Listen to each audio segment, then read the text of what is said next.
ইদা মানে হলো যখন, সামা মানে হলো আসমান, শাক্কাত মানে হলো ফেটে যাওয়া। ইদা সামা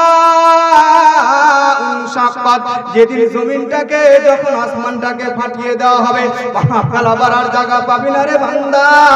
সেদিন কিয়ামতের ময়দানে গুড়গুড় গুড়গুড় গুড়গুড় গুড়গুড় করে ছুটে বেড়াবে, কোথায় গেলে মনটা শান্তি হয়ে যায়, এমন বিবাসিত শুরু হয়ে যাবে, মা থাকবে না, বাবা থাকবে। আরে 12টা বেজে গেল, যা কিছু বলেছি বেশি বললে তো হবে না।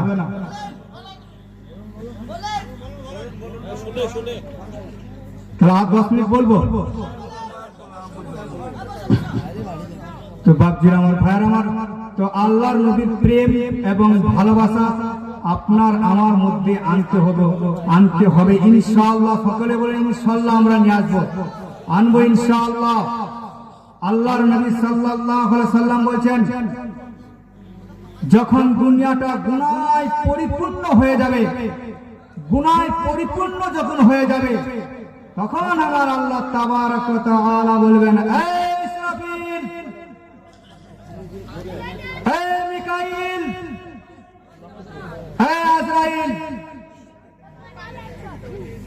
দুনিয়াটা গুনায় পরিপূর্ণ হয়ে গেছে, আমি মানবকে সৃষ্টি করেছিলাম বড় ভালোবেসে, আজ মানুষ আমার কাছ থেকে মুখ ফিরিয়ে নিয়েছে। ইসরাফিল, জিব্রাইল, মিকাইল, আর তোদের দরকার হবে না দুনিয়াতে।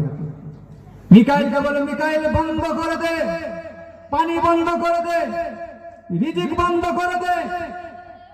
হযরত ইসরাফিল আলাইহিস সালাতু ওয়াস সালামকে বলবে, ইসরাফিল আয়, তোর যে কাজ আমি দিয়েছি, এই কাজে তোকে যে নিযুক্ত করেছি, তুই এবার শুরু করে দে, তুই এবার শুরু করে দে।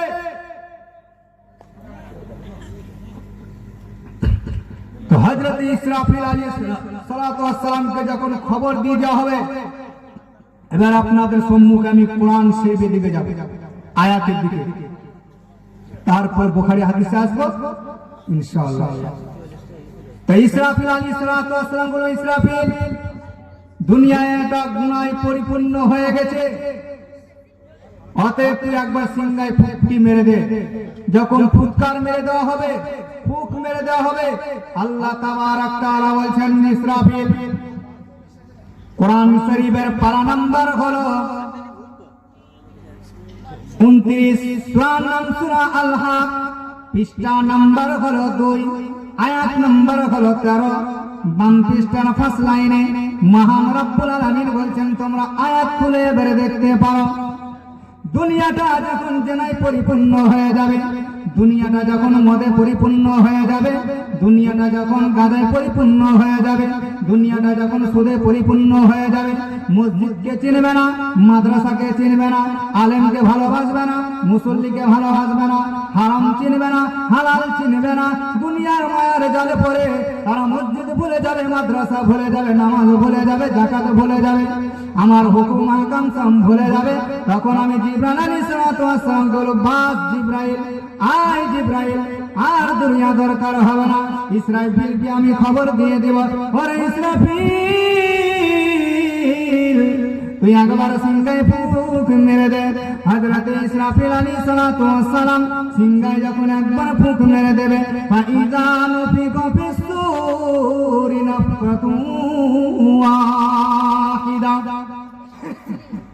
হযরত ইসরাফিল আলাইহিস সালাতু ওয়াস সালাম যখন সিংহায় একবার ফুঁক মেরে দেবে, মহান রব্বুল আলামিন বলেন, ফাইযা নুফিকা ফিস-সূরি নাফকাতুন ওয়াহিদা ওয়া হুমিলাতিল আরদু ওয়াল জিবালু ফাদুক্কাতা দাক্কাতান ওয়াহিদা।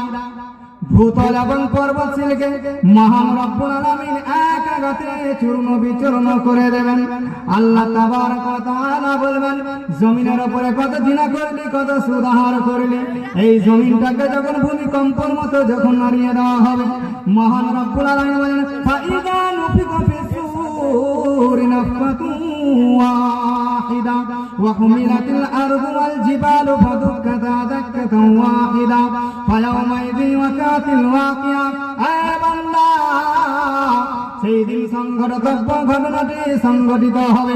ওয়া وانشقت السماء فهي يومئذ واهية আসমানকে যখন দীর্ণ বিদীর্ণ করে দেওয়া হবে, আসমানকে যখন দীর্ণ বিদীর্ণ করে দেওয়া হবে, আসমান থেকে কালো ছায়ের মতো ঝুরঝুর ঝুরঝুর করে পড়তে থাকবে। আল্লাহ তাবারক ওয়া তাআলা বলেন ওয়াশাকাতিস সামাউ ফাহিয়া ইয়াউমাইযিন ওয়াহিয়া ওয়াল মালাকু আলা আরজাইহা, আসমানের কিনারায় ফেরেশতারা যখন চলে আসবে, ইয়াউমাইযিন তুরাদুনা লা তাখফা মিনকুম খাফিয়া, বান্দা সেদিন তোকে হাজির করানো হবে। তোর বন্ধুর কথা চলবে না, তোর ডক্টরের কথা চলবে না, স্বরাষ্ট্রমন্ত্রী চলবে না, প্রধানমন্ত্রী চলবে না, রাষ্ট্রপতি চলবে না, বন্ধু তোর কোন নেতার কথা চলবে না। মহান রব্বুল আলামিন বলছেন বান্দারে সেদিন তোকে হাজির করানো হবে। ওয়া আনফা আম্মা মান উতিয়া কিতাবাহু বিয়ামিনি, তবে তুই জেনে নে শুনে নে যার নামে আমলটা আমি ডান হস্তের মধ্যে দিয়ে দেব। ডান হস্তের মানে হলো যখন ডান হাতের মধ্যে দিয়ে দেওয়া হবে, ফায়াকুলু হা উকরাউ কিতাবিয়া, ওই ব্যক্তিটা বলে বন্ধুরে, হে আজমাল ভাই, হে শরীফ ভাই, দুনিয়ার বুকে একসঙ্গে আমরা ঘোরাফেরা করেছি, তুই নামাজের সময় নামাজ আদায় করিসনি, আমি কিন্তু মসজিদে যখন নামাজের জন্য ঘোষণা দেওয়া হতো আমি সমস্ত কাজকে পরিত্যাগ করেছিলাম আর মসজিদে আমি হাজির হয়েছিলাম, এই কারণে আমাকে নামায় আমলটা দেওয়া হয়েছে। মহান রব্বুল আলামিন বলেন বান্দারে তোকে যেদিন হাজির করানো হবে আমার আল্লাহ তাবারক তাআলা বলেন ফি জান্নাতিন আলিয়া, তারা উচ্চতম জান্নাতের মধ্যে চলে যাবে। ফি জান্নাতিন আলিয়া, উচ্চতম জান্নাতের মধ্যে চলে যাবে। কুতুবুহা দানিয়া, জান্নাতের মধ্যে যখন তাদেরকে প্রবেশ করানো হবে ফলগুলো সব ঝুঁকে ঝুঁকে থাকবে। মহান রব্বুল আলামিন বলেন কুলু ওয়াশরাবু হানিআম বিমা আসলাফতুম ফিল আইয়ামিল খালিয়া, এই দিন শপথ লইয়া লইয়া আল্লাহ তাবারক ওয়া তাআলা বলে বান্দারে নাও তোমরা শপথ লইয়া লইয়া পান করো, এখানে কোনো ঘাটতি লাগবে না, এখানে কোনো ট্যাক্স লাগবে না, এখানে কোনো পয়সা লাগবে না, এখানে কোনো মাল লাগবে না। এমন সময় আমার আল্লাহ রাব্বুল আলামিন বলেন জান্নাতীদের জান্নাতের জন্য সুসংবাদ জানিয়ে দেওয়া হবে। যারা গুনাহগার হবে, শিরকার হবে, বদকার হবে, পাপিষ্ঠ বান্দা হবে, তাদের জন্য মহান রব্বুল আলামিন বলেন ওয়া আম্মা মান উতিয়া কিতাবাহু বিশিমালিহি ফায়াকুলু ইয়া লাইতানি লাম উতা কিতাবিয়া ওয়া লাম আদরি মা হিসাবিয়া।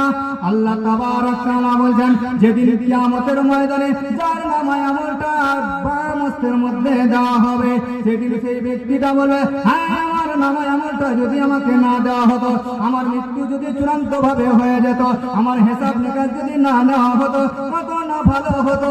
আমার আল্লাহ তাবারক তাআলা তখন বলবেন খুযুহু ফাগুল্লু সুম্মাল জাহিমা সাল্লু, ধর হারামখোরটাকে জাহান্নামের মধ্যে নিক্ষেপ কর। শোনাচ্ছেন ভাইয়ের আমার জাহান্নামটা কেমন হবে? আমার আল্লাহ তাবারক ওয়া তাআলা বলেন 50 ফাসানা মিম্মা তাউদ্দুন, দুনিয়ার বুকে 50,000 দিন হবে, কিয়ামতের বিপক্ষে একটা দিন হবে। জিবাদা যখন নাবের স্থলে যখন চলে আসবে, জমিনটা হয়ে যাবে যখন তামা, পা ফেলাবার জায়গা বান্দা পাবি না। মানুষ এদিকে ছুটবে ওদিকে ছুটবে, কোথায় পালাবে, পালাবার কোনো পথ পাবে না। এমন সময় আমার আল্লাহ তাবারক ওয়া তাআলা বলেন যা বান্দা একটা নেকি নিয়ে আয়, তারপরে আমার জান্নাতের মধ্যে প্রবেশ করবি। তখন বান্দা বলবে কোনো টেনশন নাই, বিবির কাছে চলে যাব, মায়ের কাছে চলে যাব, আত্মীয় স্বজনের কাছে চলে যাব, একটা নেকি দিয়ে দিব আর হাসতে হাসতে সোজা জান্নাতে চলে যাব। শোনাচ্ছেন ভাইয়ের আমার, এরকম কোরআন শরীফের 12 নম্বর হলো 30 সূরার নাম সূরা আল হক। কোরআন শরীফের 12 নম্বর হলো 30 আর সূরার নাম হলো আবাসা। মহান রব্বুল আলামিন কিয়ামতের ময়দানে যখন বলা হবে ইয়াউমা ইয়াফিরুল মারউ মিন আখি ওয়া উম্মিহি ওয়া আবি ওয়া সাহিবাতিহি ওয়া বানি, অহংকার করে মানুষ ছুটবে ছুটবে আর বলে বিবি আমার দুনিয়ার বুকে আপনাকে আমি অনেক মহব্বত করেছি, দুনিয়ার বুকে আপনাকে আমি অনেক ভালোবেসেছি, একই প্লেটে আহার করেছি। বিবি আমার বোলপুর বাজার থেকে ভালো ভালো কাপড় পরিধান করিয়েছি, কোনো অসুবিধা হতে দেইনি। বিবি আমার তোমাকে টাকা পয়সা ধন সম্পদ দিয়ে তোমার মনটা জয় করেছিলাম এবং তোমাকে আমি বড় করে রেখেছিলাম দুনিয়ার বুকে। আজ দুনিয়ার বুকে চাই না, আজ কিয়ামতের ময়দানে তোমার কাছে একটা নেকির জন্য এসেছি। বিবি আমার একটা নেকি তুমি আমাকে দিয়ে দাও। বিবি বলবে আমার স্বামী ছিল না, আমার দুনিয়ার বুকে আমার আব্বা ছিল না। এরকম ভাবে বাপের কাছে চলে যাবে, বাপ বলবে আমার ছেলে ছিল না, মা বলবে আমার ছেলে ছিল না। কিয়ামতের ময়দানটা কি ঝামেলা লেগে যাবে। আমার আল্লাহ তাবারক তাআলা বলেন বান্দারে ইযা যুলজিলাতিল আরদু জিলজালাহা ওয়া আখরাজাতিল আরদু আসকালাহা ওয়া ক্বালা আল ইনসানু মা লাহা ইয়াওমাইযি তুহাদ্দিসু আখবারাহা। যে জমিনের উপরে জিনা করলি, সুদ আহার করলি, যে জমিনের উপরে পাটিবাজি করলি, যে জমিনের উপরে রক্তাক্ত করলি, যে জমিনের উপরে অহংকার করলি, এই জমিনটাকে কেমন ভাবে আমি ধূলিসাৎ করবো এবারে তোরা শুনে নে। ইযা যুলজিলাতিল আরদু জিলজালাহা, জমিনটাকে যখন ভূমিকম্পের মতো যখন নাড়িয়ে দেওয়া হবে, ওয়া আখরাজাতিল আরদু আসকালাহা, জমিনের ভেতরে যা কিছু থাকবে জমিন সব ভূমি করার মতো বের করে দেবে। ওয়া ক্বালা আল ইনসানু মা লাহা, সেই দিন মাস্টার প্রফেসর ডক্টর ইঞ্জিনিয়ার ব্যারিস্টাররা রাষ্ট্রমন্ত্রী প্রধানমন্ত্রী যারা দূরবীন নিয়ে বসে আছে, যারা কম্পিউটার নিয়ে বসে আছে, তারা লক্ষ লক্ষ কম্পিউটার সব পুড়ে ছারখার হয়ে যাবে। তারা শুধু একটাই কথা বলতে থাকবে, জমিনকে কি হয়ে গেল। ওয়া ক্বালা আল ইনসানু মা লাহা ইয়াওমাইযি তুহাদ্দিসু আখবারাহা, জমিন সেদিন কোনো মন্ত্রী কথা শুনবে না, কোনো আলেমের কথা শুনবে না, কোনো পার্টির কথা শুনবে না, মহান রব্বুল আলামিনের মোতাবেক কাজ করে চলবে। আল্লাহ তাবারক তাআলা বলেন এটা হলো জাহান্নামের বয়ান। আল কারিয়াতু মাল কারিয়া ওয়া মা আদরাকা মাল কারিয়া ইয়াওমা ইয়াকুনুন নাসু কাল ফারাশিল মাবসুস, এটা হলো জাহান্নামের বয়ান। ওয়াস সামাই যাতিল বুরুজ ওয়াল ইয়াউমিল মাউদ ওয়া শাহিদিন ওয়া মাশহুদ, এটা হলো জাহান্নামের বয়ান। ওয়াস সামাই যাতিল বুরুজ, এটা হলো জাহান্নামের বয়ান। আমার আল্লাহ রাব্বুল আলামিন বলেন ইদা মানে হলো যখন, সামা মানে হলো আসমান, সাক্ষাৎ মানে হলো ফেটে যাওয়া। ইদা সামা সাক্ষাৎ, যেদিন জমিনটাকে যখন আসমানটাকে ফাটিয়ে দেওয়া হবে, আপনার আবার আর জায়গা পাবি না রে বান্দা। সেদিন কিয়ামতের ময়দানে গুরগুর গুরগুর গুরগুর গুরগুর করে ছুটে বেড়াবে, কোথায় গেলে মনটা শান্তি হয়ে যায়, এমন পিপাসিত শুরু হয়ে যাবে। মা থাকবে না, বাবা থাকবে না, সেদিন সুপারিশ করার মতো কোন নবী থাকবে না। সেদিন একটাই নবী সুপারিশ করবে। একটু পরে আমি চলে যাচ্ছি, কিয়ামতের বর্ণনাটা একটু আমি দিচ্ছি আপনাদেরকে। আল্লাহর নবী সাল্লাল্লাহু আলাইহি সাল্লাম জাহান্নামটা কেমন হবে, দয়ার নবী মায়ার নবী বসে আছেন। এমন সময় জিবরাইল আলাইহিস সালাতু ওয়াস সালাম চলে এলেন। আল্লাহর নবী বলছেন জিবরাইল রে, জিবরাইল তোমার মুখমণ্ডলটা কেন মলিন মলিন ভাব রে জিবরাইল। জিবরাইল আলাইহিস সালাতু ওয়াস সালাম বলছেন ইয়া রাসূলুল্লাহ ইয়া হাবিবাল্লাহ, আজ আল্লাহ তাবারক ওয়া তাআলা জান্নাত ভ্রমণ করালেন, জাহান্নাম ভ্রমণ করালেন গো নবী। ইয়া রাসূলুল্লাহ ইয়া হাবিবাল্লাহ, ওই কিয়ামতের ঘটনা যদি আপনাকে বলে দিই, ওই জান্নাতের সুসংবাদ যদি আপনাকে আমি জানিয়ে দিই, ওই জাহান্নামের ঘটনা যদি আপনাকে জানিয়ে দিই, ইয়া রাসূলুল্লাহ ইয়া হাবিবাল্লাহ, ওই আল্লাহ তাবারক ওয়া তাআলা জান্নাতকে যেমন সুসজ্জিত করে রেখেছেন, আমাকে বলছেন জিবরাইল রে এই জান্নাত তোমাকে কেমন লাগছে বলো। জিবরাইল আলাইহিস সালাতু ওয়াস সালাম বলছেন আমাকে খুবই ভালো লাগছে। জিবরাইল আলাইহিস সালাতু ওয়াস সালামকে পুনরায় যখন জানানো হলো জাহান্নামটা একবার ভ্রমণ করো, ইয়া রাসূলুল্লাহ ইয়া হাবিবাল্লাহ নবী গো, জাহান্নামটা যখন ভ্রমণ করলাম আমার দিলটা তর হবে তো দূরে থাক, আমার দিলটা থরথর থরথর থরথর করে কাঁপতে শুরু হয়ে গেল গো নবী। ইয়া রাসূলুল্লাহ ইয়া হাবিবাল্লাহ, ওই জাহান্নামটা কেমন হবে? ওই জাহান্নামের মধ্যে যদি একটা কাপড় আসমান থেকে জমিন পর্যন্ত যদি ঝুলিয়ে দেওয়া হয়, সমস্ত মানুষ তার দুর্গন্ধই মারা যাবে।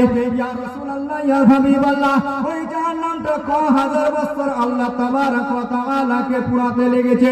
এক বছর 1000 বছর যখন জাহান্নামকে পুরানো হলো, 1000 জাহান্নামকে যখন পুরানো হলো, জাহান্নামের আগুনটা লাল বর্ণ হয়ে গেল। দ্বিতীয় নম্বরে যখন পুরানো হলো, মানে 2000 বছর যখন পুরানো হলো, ওই জাহান্নামের আগুনটা লাল বর্ণ থেকে সাদায় পরিণত হয়ে গেল গো নবী। ইয়া রাসূলুল্লাহ, ইয়া হাবিবাল্লাহ, ওই জাহান্নামটাকে যখন 3000 বছর পুরানো হলো, আবার ওই জাহান্নামটা কালো পরিণত হয়ে গেল। এমন সময় মায়ার নবী দয়ার নবীকে বলছেন, ইয়া রাসূলুল্লাহ, ইয়া হাবিবাল্লাহ নবী গো, মহান রব্বুল আলামিন বলেছেন, ইয়া আইয়ুহাল্লাযীনা আমানু কু আনফুসাকুম ওয়া আহলিকুম নারান ওয়াকুদুহান নাস ওয়াল হিজারা। হে আমার ঈমানদারেরা, হে আমার নেককারেরা, হে আমার দিনদারেরা, এখানে মোদির কথা বলা হলো না, এখানে মমতার কথা বলা হলো না, এখানে অমিত শাহের কথা বলা হয়নি, এখানে কোন মন্ত্রীর কথা বলা হয়নি। ইয়া মানে হলো হে আইয়ুহাল্লাযীনা আমানু, হে ঈমানওয়ালারা, নেককারেরা, দিনদারেরা, পরেশগারেরা, তোমরা আহলে গর্ভদিকে তোমরা বাঁচাও। কোথায় থেকে বাঁচাবে? ইয়া আইয়ুহাল্লাযীনা আমানু কু আনফুসাকুম ওয়া আহলিকুম নারান ওয়াকুদুহান নাস ওয়াল হিজারা। জাহান্নামের আগুন থেকে তোমরা পরিত্রাণ চাও এবং তোমার পরিবারগণকে জাহান্নামের আগুন থেকে বাঁচাও। এমন সময় জিবরাইল আলাইহিস সালাতু ওয়াস সালাম বলেন, ইয়া রাসূলুল্লাহ, ইয়া হাবিবাল্লাহ নবী গো, ওই জাহান্নামের একটা জিনজিরকে যদি পাহাড়ের উপরে রেখে দেওয়া হয়, ওই পাটা চূর্ণ বিচূর্ণ হয়ে সপ্তম জমিন পর্যন্ত চলে যাবে। ইয়া রাসূলুল্লাহ, ইয়া হাবিবাল্লাহ নবী গো, আপনাকে সদা সত্য করে নবী পাঠিয়েছেন দুনিয়ার বুকে। ইয়া রাসূলুল্লাহ, ইয়া হাবিবাল্লাহ নবী, ওই জাহান্নামটার 7টা দরজায় বিভক্ত করা হয়েছে, 7 ভাগে বিভক্ত করা হয়েছে। প্রথম দরজার নাম হলো হাবিয়া, দ্বিতীয় দরজার নাম হলো সাইর, তৃতীয় জাহান্নামের নাম হলো সাকার, চতুর্থ জাহান্নামের নাম হলো লাযা, পঞ্চম জাহান্নামের নাম হলো জাহান্নাম, পঞ্চম নম্বরের নাম হলো জাহান্নাম। এরকম ভাবে মহান রব্বুল আলামিন 7টা জাহান্নামের নাম রেখেছেন। 7 নম্বর জাহান্নামের নাম হলো ওয়াবিল। এই 7টি জাহান্নামের মধ্যে প্রথমে যারা অংশগ্রহণ করবে গো নবী, তাদের মধ্যে হলো 1 নম্বর হলো কারুন, 2 নম্বর হলো ফিরাউন, 3 নম্বর হলো নমরুদ। এরকম ভাবে তাদেরকে জাহান্নামের মধ্যে নিক্ষেপ করা হবে। ওই জাহান্নামের নাম হলো হাবিয়া। ইয়া রাসূলুল্লাহ, ইয়া হাবিবাল্লাহ, 5 নম্বর হয়ে গেল। 6 নম্বর বর্ণনা করে দিলেন, এবার 7 নম্বর বর্ণনা করবেন। হযরত জিবরাইল আলাইহিস সালাতু ওয়াস সালাম চুপ করে বসে আছেন। আমার মায়ার নবী দয়ার নবী বলেন, জিবরাইল রে, তুমি 6টি জাহান্নামের বর্ণনা করে দিলে রে জিবরাইল, 7 নম্বরে জাহান্নামের বর্ণনা কেন করছো না রে জিবরাইল? এমন সময় জিবরাইল আলাইহিস সালাতু ওয়াস সালাম বলেন, ইয়া রাসূলুল্লাহ, ইয়া হাবিবাল্লাহ, আপনাকে আমি মহব্বত করি, আপনাকে আমি ভালোবাসি গো নবী, আপনার উম্মত দিকে আমি মহব্বত করি, ভালোবাসি। ইয়া রাসূলুল্লাহ, ইয়া হাবিবাল্লাহ, ওই জাহান্নামের নাম হলো জাহান্নাম। ওই জাহান্নামের মধ্যে কাদিকে নিক্ষেপ করা হবে। আপনার গুনাহগার, সিনাকার, বদকার, পাপিষ্ট উম্মতকে নিক্ষেপ করা হবে। মায়ার নবী দয়ার নবী বললেন, কেন? হযরত জিবরাইল আলাইহিস সালাতু ওয়াস সালাম বলেন, ইয়া রাসূলুল্লাহ, ইয়া হাবিবাল্লাহ, এই কারণে তারা সকাল থেকে সন্ধ্যা পর্যন্ত ঘুর করে গুনাহ করেছে, গুনাহ করে করে পাহাড় সমতুল্য করে দিয়েছে, বিনা তওবাতে তারা মারা গেছে। সোনা চান ভাইয়ার আমার, ওই জাহান্নামের কিয়ামতের ময়দানটা কেমন হবে? হযরত জিবরাইল আলাইহিস সালাতু ওয়াস সালাম এই হাদিসটি বর্ণনা করেছেন। মায়ার নবী দয়ার নবী বলেন, জাহান্নাম থেকে একটা সর্প বেরিয়ে আসবে, সর্পটির নাম হবে জারিদ। এমন সময় সর্পটিকে জিবরাইল আলাইহিস সালাতু ওয়াস সালাম জিজ্ঞাসা করবেন, ওরে সর্প, তুই জাহান্নাম থেকে কেন বেরিয়ে এলি বল? এমন সময় সর্পটা বলবে, জিবরাইল রে, আমি জাহান্নাম থেকে এই কারণে বেরিয়ে এসেছি, ওই মুহাম্মদের পাশের উম্মত গুলোকে এক লুকমায় আমি জাহান্নামের মধ্যে নিক্ষেপ করব। তাহলে বলবেন 5 নম্বর কারা হবে? আপনি আছেন না, আমি আছি। এবার দেখে নেন। 1 নম্বর হলো যারা বেনামাজি, নামাজ আদায় করে না। 2 নম্বর হলো যারা মসজিদে দুনিয়াদারি কথা বলে। 3 নম্বর হলো যারা যাকাত প্রদান করে না। 4 নম্বর হলো যারা সুদ আহার করে। 6 পাঁচ নাম্বার হলো যারা দুনিয়ার মায়ার উপরে জান্নাত ভুলে গেল, জাহান্নাম ভুলে গেল, এই শ্রেণীর মানুষগুলোকে এক লুকমায় আমি জাহান্নামের মধ্যে নিক্ষেপ করে দেব। আমার দয়ার নবী মায়ার নবী বলছেন কিয়ামতের ময়দানে জাহান্নাম যখন হা হা করে যখন কিয়ামতের ময়দানে যখন আনা হবে, নামাজীদের কাতার পৃথক হয়ে যাবে, যাকাত প্রদান করেনওয়ালাদের কাতার পৃথক হয়ে যাবে, গুনাহগারদের কাতার পৃথক হয়ে যাবে, এরকম ভাবে প্রতিটি কাতার পৃথক পৃথক হয়ে যাবে। এমন সময় জাহান্নামকে যখন নিয়ে আসা হবে, জাহান্নাম লাফাতে লাফাতে যখন আসবে, হা হা হা হা হা করে যখন চলে আসবে, এমন সময় ওই জাহান্নামের 70,000 পাকা হবে, আর প্রতি পাকাতে 70,000 করে ফেরেশতা ধরে থাকবে। এমন একটা হুঙ্কার মারবে, ওই হুঙ্কারের কারণে 70,000 ফেরেশতা তো দূরে থাক, জিন এবং ইনসান ভয়ে থরথর থরথর করে কাঁপবে। এমন সময় আমার আল্লাহ রব্বুল আলামিন হুকুম দেবে, ওরে জাহান্নাম হালিম তালাতি, ওর কি পেট ভরেনি? জাহান্নাম তখন বলবে হালমি মাজিদ, ও আল্লাহ তোমার যত গুনাহগার আছে আমাকে দিয়ে দাও, এখন আমার পেট পূরণ হয়নি। সোনার চান ভাইরা, এই জন্য কবি বলছেন হাসিও না কাঁদো বেশি, ফেলাও চোখের পানি, আর না কাঁদিলে পাইবে না যে আল্লাহর মেহেরবানি। আল্লাহর ভয়ে মহাব্বতে কেউ হাঁটিয়া যাইলে, আল্লাহ তাহার নিকট রায়া আসিবে। কেমন থাকিবে মন অন্ধকার কবরে, দেরি না গে আসে জীবে জান কবজ করিতে, যে কান্না কাঁদিতে হবে কবরেতে গিয়া, সেই কান্না কাঁদো মুমিন নামাজ পড়িয়া। দিন যায় রাতে আসে কমিতেছে হায়াত, চিন্তা করে দেখো সবে সামনেতে মার, হাসি খুশি রং তামাশা ছাড়িয়ে এখন করো সবে আল্লাহ আল্লাহ থাকিতে জীবন। আদরের ছেলে মেয়ে আত্মীয় স্বজন সব ছেড়ে কবরে তুমি করিবে গমন, একে একে যাই সবে সঙ্গে কেউ যায় না, কবরে হামেশা কাঁদিলে কেউ তোমার শুনিবে না। যে কান্না কাঁদিতে হবে কবরেতে গিয়া, সেই কান্না কাঁদো মুমিন নামাজ পড়িয়া, যে কান্না কাঁদিতে হবে হাসরেতে গিয়া, সেই কান্না কাঁদো মুমিন জিকির বসিয়া।